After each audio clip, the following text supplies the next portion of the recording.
Imagine you're finally returning home from a brutal, just grinding 10-year war.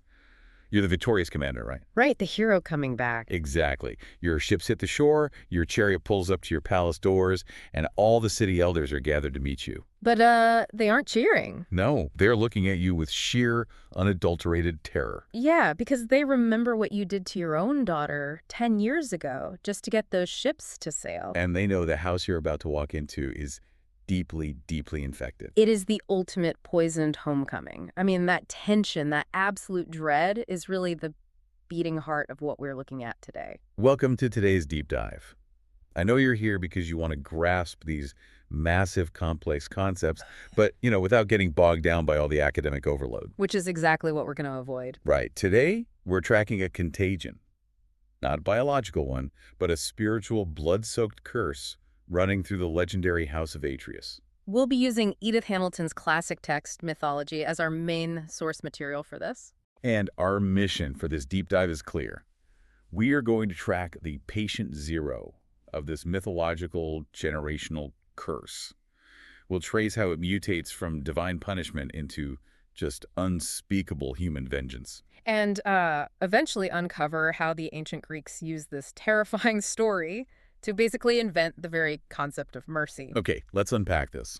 Before we can really understand the famous Trojan War figures, we have to start at the root of their family's bad code. So who is patient zero? Well, that would be a mortal king named Tantalus. And to really understand the scale of his crime, you have to understand the scale of his privilege. It's pretty high up there, right? Oh, absolutely. Tantalus wasn't just favored by the Olympian gods. He had unprecedented VIP access to them. I mean, they allowed him to sit at their table in Olympus. Wow. Yeah, they let him eat their nectar and ambrosia, which is the food of immortality. They even traveled down to Earth to dine in his own palace. I always think of Tantalus like a rogue computer hacker. Oh, that's an interesting way to look at it. Yeah, like someone who was given legitimate top-level clearance to this impenetrable system. But instead of just utilizing that incredible access, they tried to sneak a destructive virus in, purely to prove they can outsmart the system. Yes, that is the perfect psychological profile of hubris. Tantalus had this measureless, inflated sense of his own cleverness. He decided to test the omniscience of the gods. Because he wanted to show how easily these awful, venerated divinities could be deceived. Exactly. So he commits just an absolute atrocity. He murders his own son, Pelops. He boils his dismembered body in a cauldron, and he serves him as a stew to the gods at a banquet. Which is just a completely unhinged escalation to take the ultimate honor hosting the gods and weaponize it into cannibalism. He wanted to force them into an abominable act. But, Yeah. the Olympians realized immediately what was on their plates. They drew back in revulsion. I mean, obviously. Right. And the retaliation had to be so profound, so symbolically agonizing, that it would echo through eternity. So what do they do to him? They cast Tantalus into Hades, and they stand him in a pool of water. But whenever he stoops down to drink, driven by this eternal, tormenting thirst, the water drains away into the earth. Oh, that's brutal. It gets worse. Right above his head hang these branches heavy with beautiful fruit pears, pomegranates, apples, figs. But the moment he reaches up, a sudden wind tosses the branches high out of reach. Which is literally where we get the word tantalize, right? To dangle something desirable just out of reach. Exactly. But, even the ancient Greeks themselves struggled with the sheer brutality of this origin story. Really? How so? Well, Pindar, an early 5th century poet, he protested the cannibalism detail entirely. He called it a tale decked out with glittering lies. Huh? Yeah, he argued it was offensive to suggest the gods would ever be near such a feast. You can see the culture trying to sanitize the horror, but the core remained. Tantalus introduced this spiritual sickness into his bloodline.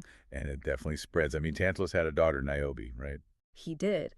And Niobe caught the arrogance bug big time. She actually demanded the people of Thebes worship her instead of the goddess Leto. Why? Because she had 14 children, and Leto only had 2. Oh, that is a bad move in Greek mythology. The worst. Artemis and Apollo instantly strike down all 14 of her children, and Niobe is turned into a stone that just forever weeps. Wow.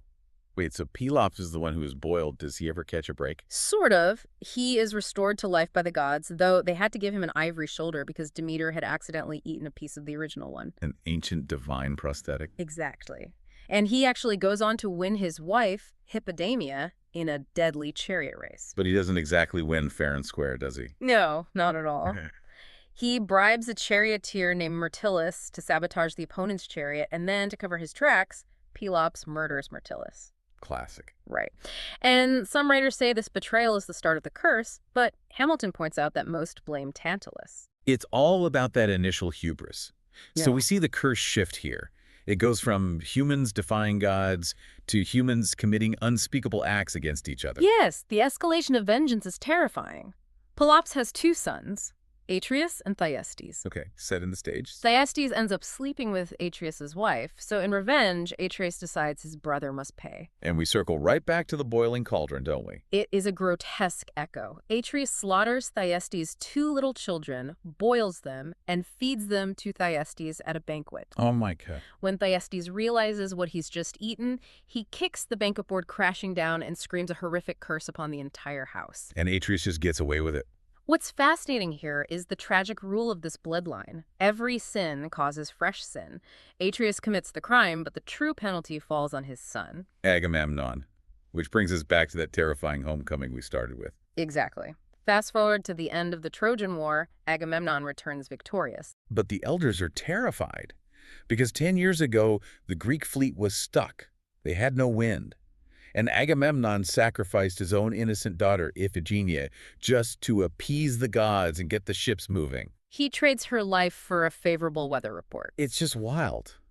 And Agamemnon doesn't even come home alone.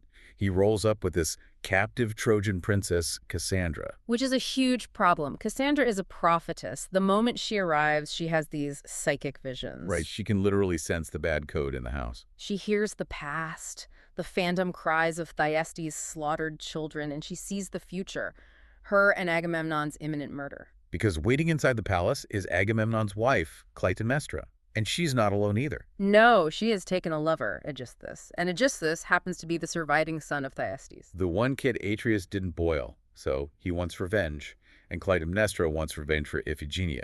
They murder Agamemnon, and Clytemnestra steps out covered in blood. And she feels absolutely zero guilt. She claims the blood splashed on her was as sweet as, quote, heaven's sweet raindrops when the cornland buds. That is bone-chilling. She explicitly calls herself an executioner, not a murderer. She believes she was avenging her sacrificed daughter. So what does this all mean? She thinks she has closed the loop. She even says, we too will order all things well. But she's only wound the trap tighter for her own children. Yes. The curse traps the youngest generation in a complete no-win scenario. Electra has waited years in misery for her brother Orestes to return. And when they finally reunite at their father's tomb, Orestes drops a bombshell. He reveals a terrifying command from the oracle of Apollo. Slay the two who slew. He has to avenge his father. It's the ultimate moral trolley problem. If Orestes does nothing, he's a traitor to his father and the gods will punish him. But if he pulls the lever and gets revenge, he commits the ultimate taboo. Murdering his own mother. Right, so what does he do? Orestes chooses to obey Apollo. When Clytemnestra realizes what is happening, she actually bares her breast to him to remind him that she nursed him. The ultimate psychological weapon. But Orestes follows through. He strikes her down. And immediately, the Furies descend upon him. Remind me, who are the Furies? They are these horrific women in black, with snake-like hair and eyes dripping blood. They are the ancient enforcers who punish anyone who spills kindred blood. So they hunt him down. Yes, and after years of agonizing wandering, Orestes goes to Athens. And he says something no one in his family has ever said. What's that? He says, I, not Apollo, was guilty of my mother's murder, but I have been cleansed. Wow. He actually takes accountability? Yes, he owns it. And because of this, Athena establishes a new law of mercy. She breaks the irresistible power of the past. The cycle is finally broken. The Furies are transformed into the benignant ones, the Eumenides. The Yeah. entire fabric of Greek justice changes right there. But here's where it gets really interesting. We just saw justice evolve in the mythological world. But the actual Greek writers who were telling these stories, they were evolving too. They really were. Which leads to a massive plot twist. What if the sacrifice that started all this bloodshed never actually happened?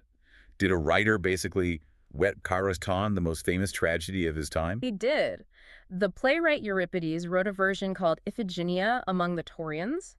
Euripides believed that if gods do evil, they aren't gods. That makes sense. So in his version, Artemis refuses the human sacrifice at the altar. She replaces Iphigenia with a deer and magically whisks her away to the land of the Taurians, which is around the Crimea. But she doesn't just get to live a quiet life, right? No, she is forced to act as a priestess who consecrates Greek captives for human sacrifice. Oh, the irony is just awful. It is. And years later, who shows up?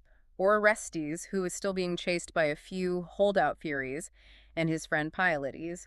They arrive to steal the sacred image of Artemis. And Iphigenia doesn't even recognize her own brother. She doesn't. She offers to save one of them from being sacrificed if they will deliver a letter to a man in Mycenae named Orestes. That moment when he hears his own name must have been wild. And their incredible reunion actually happens over the memory of a piece of embroidery from their childhood. That's surprisingly sweet for such a bloody story. Mm-hmm. But they still have to escape King Thoas. How do they get out of there? Iphigenia uses a brilliant trick. She claims the strangers are polluted by their mother's murder, and she must take them and the goddess's image down to the sea to cleanse them. Using their own religious rules against them. Exactly. And while Aeschylus gave us that heavy courtroom drama to end the curse in his plays, Euripides gives us an action movie escape. Oh yeah, complete with Athena showing up as a literal deus ex machina, a god lowered on a crane, to calm the winds and force the king to let them go. It's a completely different vibe, but it works so well. It really does. And, as we wrap up, it brings up a big question. Why should you, listening to this right now, care about the House of Atreus today? It's a fair question. Because at the end of the day, we all deal with generational baggage. We inherit traits, we inherit feuds, and sometimes curses from our families. Absolutely. This story asks a crucial question. Are we going to blindly repeat the violence and the toxic patterns of the past? Or do we have the courage, like Orestes, to face the music, take accountability, and finally break the cycle? I think that's the perfect takeaway. And if the stories we tell about our past dictate our future, it leaves us with one last thing to mull over. What's that? Are you living in the tragic, inescapable version of your family history? Or are you living in the version where you invent a new law of mercy and sail away under a completely different wind?